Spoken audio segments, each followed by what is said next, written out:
మన భారత ప్రభుత్వానికి మరి అదేవిధంగా ఆంధ్రప్రదేశ్ ప్రభుత్వానికి తెలంగాణ ప్రభుత్వానికి తెలుగు ప్రజల ద్వారా మీకు ఒక విజ్ఞప్తి చేస్తున్నాం సార్.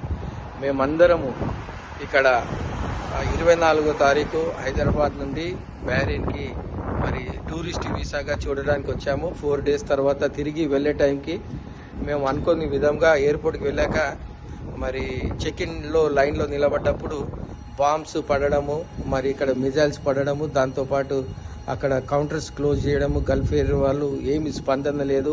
ఇండియన్ ఎయిర్ ఫోర్స్లో కూడా ఇండియన్ ఎంబసీలో కూడా ప్రాపర్ రెస్పాన్స్ లేదు. కాబట్టి డైరెక్ట్ మేము ఈ వీడియో చేసి మీకు మీ ద్వారా ప్రభుత్వానికి మరి మేము విజ్ఞప్తి చేస్తున్నాం ఏంటంటే, మేము ఇక్కడ చాలా భయంకరమైన పరిస్థితిలో ఉన్నాము. మాతో పాటు ఎల్డర్లీ పీపుల్ ఉన్నారు, వారికి డయాబెటిక్ ఉన్నది, బీపీ ఉన్నది. వితౌట్ ప్రిస్క్రిప్షన్ ఇక్కడ టాబ్లెట్స్ కూడా ఎవరికి ఇవ్వట్లేదు. మేమే కాదు, మేము ఒక్క అపార్ట్మెంట్లో 2 బెడ్రూమ్ ఫ్లాట్లో ఇంతమంది ఉన్నాము. ఇక్కడ మా పరిస్థితి చాలా భయంకరంగా ఉన్నది. ఇక్కడ ఉన్న తెలుగు ప్రజలు తెలిసిన వాళ్ళు ఒక పూట ఒక 1 టైం మీల్స్ మాకు ఇస్తున్నారు. సో కాబట్టి మేము మా పరిస్థితులు చాలా భయంకరంగా ఉన్నది. దయచేసి మీరు ఈ యొక్క వీడియోని చూడగానే వెంటనే మాకు మీరు న్యాయం చేసి మరి మమ్మల్ని ఇక్కడి నుండి మా యొక్క ప్రాంతాలకు, మన ప్రాంతానికి తరలిస్తారని చెప్పేసి మేము ఆశిస్తున్నాము. దయతో మరి మోడీ గారికి కానీ, చంద్రబాబు నాయుడుకే కానీ, మరి అదేవిధంగా రేవంత్ రెడ్డి గారు కూడా మా అందరి తెలుగు ప్రజల తరఫు నుంచి మీకు విజ్ఞప్తి చేస్తున్నాము. ఒక మాట ఈ పెద్ద ఆవిడే మరి వారి పడుతున్న బాధలని ఒక విషయం చెప్తుంది, వినండి.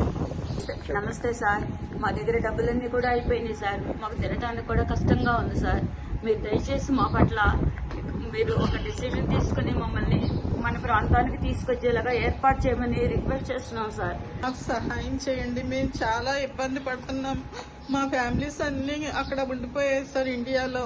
వాళ్ళు మా కోసం చాలా కంగారు పడుతున్నారు, బెంగ పెట్టుకొని ఉన్నారు. దయతో మాకు సహాయం చేయండి ప్లీజ్.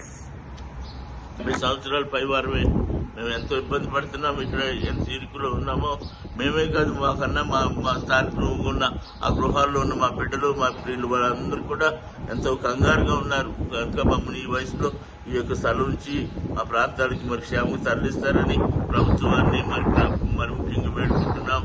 మా పట్ల కనికరం చూపాలని కోరుకుంటున్నాం.